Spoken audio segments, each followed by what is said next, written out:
Hey, good day, and welcome back. And today we're going to talk about a very common problem that happens a lot more than you think. Actually, from what I have seen, it seems to happen just a lot. But not a problem that I have, but it's a problem I see a lot.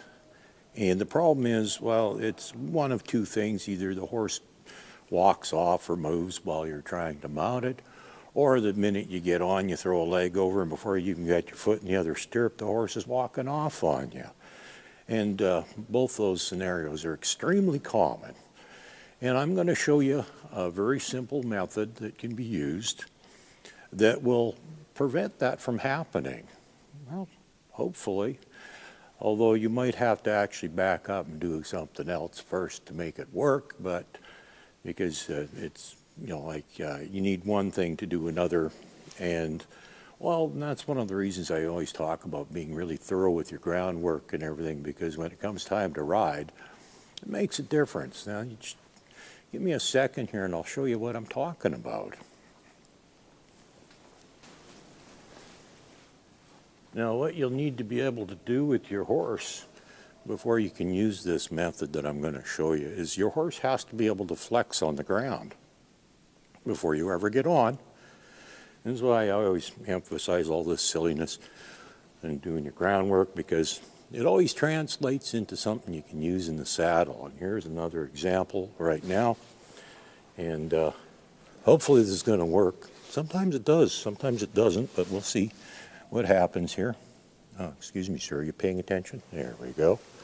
Now see how easily he turns his head, and he keeps his head turned and without moving the body. Now this is exactly what you're going to need your horse to do. If your horse can't do that, well, you're going to have to wait for another video on how to get your horse to do that, which is actually pretty simple and very, very important too, because if your horse can do this, it's going to lead better, it's going to tie better, it's going to steer better, you're going to have brakes, you're going to have, oh man, everything is going to be better. I can assure you, including getting on your horse and having it stand still while you get on, and having it not walk off as soon as you try getting on it too. Now just give me a second here, and I'm going to show you exactly what we do. It's really quite simple, but it is pretty much 100% effective. And it is something that I would strongly recommend for a green horse, which this guy is, he's quite green, and a problem horse, or a horse that you're not very familiar with. You want to make sure that it's not going to move on you while you're trying to get on.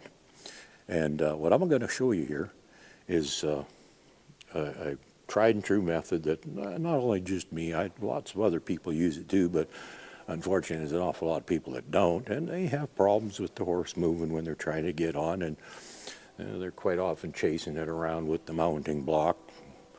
Every time they try getting on, the horse moves, and then they got to move the mounting block again. Well, I don't do it that way, and if you've watched many of my videos, you've seen exactly how I do it. I put the mounting block where I want it, and it's up to the horse to come and stand in the right place. And then once we get to that point, I'll show you what we're going to do.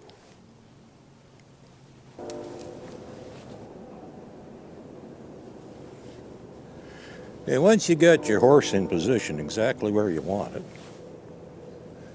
you just pick up the rein. You notice I'm only using one finger. I'm not pulling his head around. I'm just telling him I want his head around. And with that rein in my hand, I put my hand on his neck. I'm still hanging on to that rein so his head stays. And as long as his head's turned like this, he's not going anywhere. So let me get on him. Okay, now, as I got on, I'm still hanging on to this rein. And once you get on, you can hold it.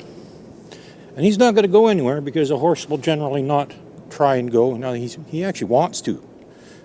See, he tried to take his head away. Uh-oh, he's moving. But you know what? He's not going to move very far before he figures out, no, I don't want him to move. See, that's the worst he can possibly do, is go in a small circle like this. And that's actually very unusual for him. And when I am ready to go somewhere, I will let go of that rein, give him his head back, And, well, he's already figured out he's not supposed to be going anywhere.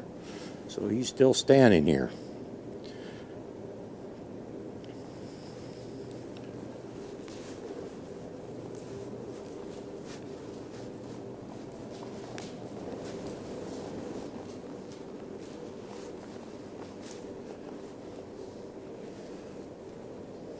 Ooh. I don't want you going anywhere. And I just rode around, came back. Now I'm going to sit here with his head turned. And as long as his head's turned, he's not going anywhere. If I give him his head, he might walk off. We'll see. He's done this enough times now, he's starting to learn not to do this. There we go. But as a rule, a horse won't go anywhere with its head turned. Now, if you haven't got it, oh, away he goes. Well, see what happens in a minute here. I'm just going to pick up that rein again and hold his head. And you can see it's completely slack because he knows that's where his head's supposed to be, because I've taught him that on the ground. And that's why I say it's very important to do your groundwork before riding. It makes the whole riding experience a whole lot better. Now, if I give him his head back, we're not going to do anything. We're just going to sit here. And he's already learned. Another thing that can be very helpful too is when you first get on, and one of the reasons horses walk off is because we taught them to. And it sounds silly, but in actual fact, that is a very common problem, and that is exactly what's happened. Is we've taught them to walk off because when you get on, the first thing you want to do is let's go. Well, don't. When you get on, just sit here for a minute. If you want, maybe back them up a little bit.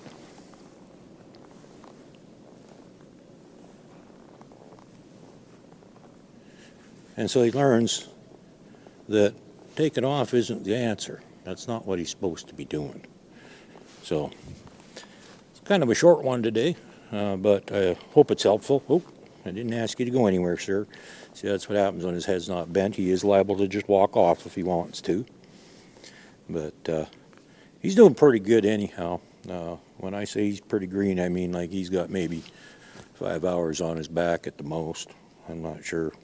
I don't pay much attention to this stuff. I don't keep track of it. I know it's not very much because, well, being that he is my own horse, I don't really care, and he's just such a nice guy. I like having him around anyhow. I don't have cattle to round up. I don't need him for transportation, so riding him isn't really all that important. It's not to me, but anyhow, I just thought I'd show you that one. A very simple method. There you go. He tried walking off again.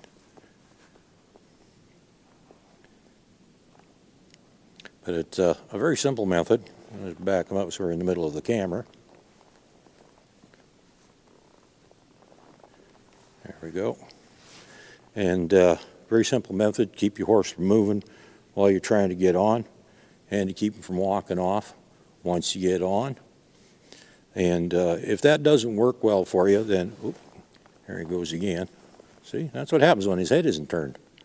He will walk off, and your horse will too. So, like I said, that is a fairly effective method. But if that isn't going to work for you, then you need to work on the flexing on the ground, where you get him to turn his head without moving his body, because then he learns, he connects the two, and if the head's turned, horses generally don't want to take off with their head turned. And if he does move, all he's going to do is a little bitty circle. I mean, very little bitty. If his head's turned that tight, he's going to almost be turning on his forend. Front feet are hardly going to move. And see, there we go again. And that's what happens when it doesn't have his head turned. But I just wanted to show you that. So if you're having problems with the horse not standing still for you when you're trying to get on, or if he wants to walk off before you even get your other foot in the stirrup, that's something you can do, is just hold his head and keep his head turned, and that way he won't go anywhere when you're trying to get on. So a little tip for the day, just a short one. Have a good day.